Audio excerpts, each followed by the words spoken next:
What is up, guys? It's Jimbo here and welcome back to another Cyberpunk video. Today I'm going to be going over one of the most efficient methods to level up within the game, and not only that, but you can get a bunch of crafting materials and weapons at your level via doing this. It's a super easy method, so let's talk about it.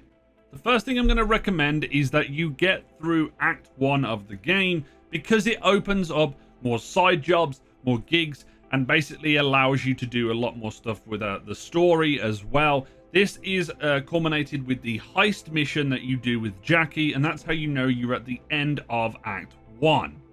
You know you're in Act 2 when you go to see Takemura at the diner, and this is the point where you'll be able to level up and do things a little bit more efficiently.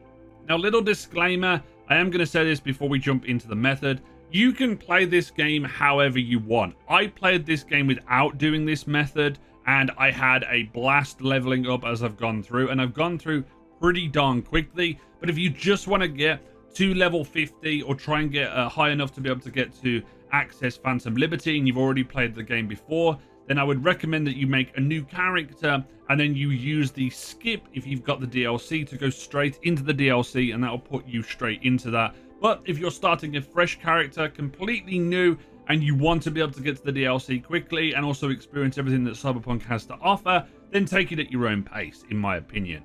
You can use this to go through and then do all the different builds. Eventually, say you're in the 30s or the 40s and you just want to get those last couple of perk points, then you can do this. But I don't recommend doing this from the beginning of the game, purely because you'll probably get a little bit bored of it, even if you do enjoy the combat. So, with that out of the way, let's talk about the method. Now, there are very many different methods that you can use within the game to get XP, but the most efficient are two things within the game called gigs and also the NCPD scanners. Gigs are super simple. You go to an area that is like a little square box with an exclamation point for fixers within the game, and these will allow you to do a specific variety of activities, i.e.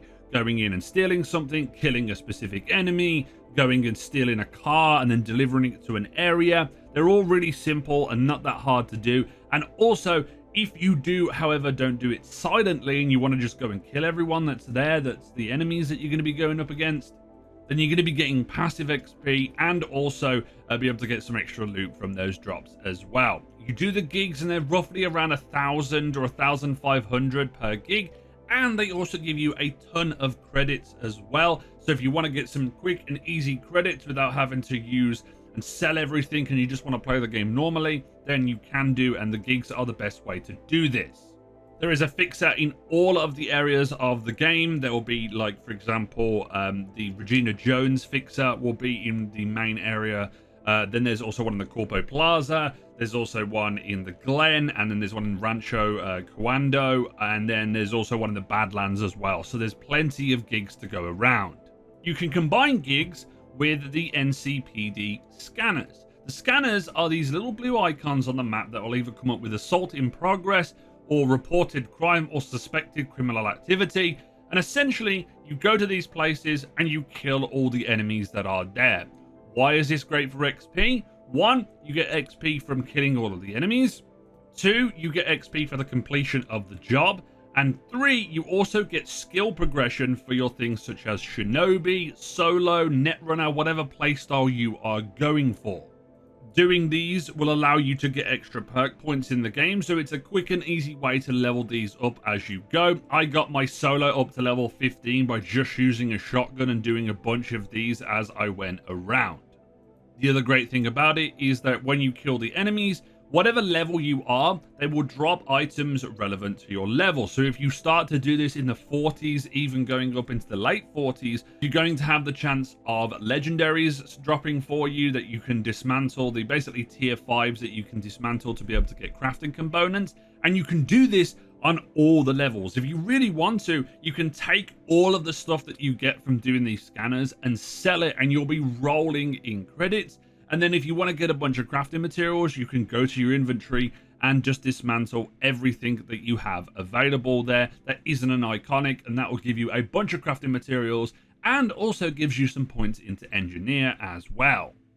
So the reason why I wouldn't recommend doing this at the start of the game is because you want to get through and get yourself a bunch of levels early, and you'll get a lot of that by doing the main story. And then when you do this later on in the game, items that you'll get drop will be obviously of a higher rarity, and also the iconics that you can get to drop from completing all of the gigs will also be dropping at a higher rarity as well, so you won't have to spend as many crafting materials doing them. I finished the El Capitan Fixer quest gigs that you can get, and I got myself a shotgun that was very, very good and helped me out, and it was already at an icon level 5, so it was pretty decent to be able to take up, and then I could just upgrade it to tier 5++ when I wanted to. You can also get a little buff if you go back to your apartment and sleep for, I believe it's a certain amount of hours. I don't know if it's like 24 or something like that, but if you go and sleep for that period of time, you will also get a little bit of an XP buff as well, so that could also be helpful here too. But once again, you can go and do whatever you want in the game. It's entirely up to you how you want to play, but this is just a very efficient and fast method if you want to get up to those high levels to experience everything that the builds in the game has to offer.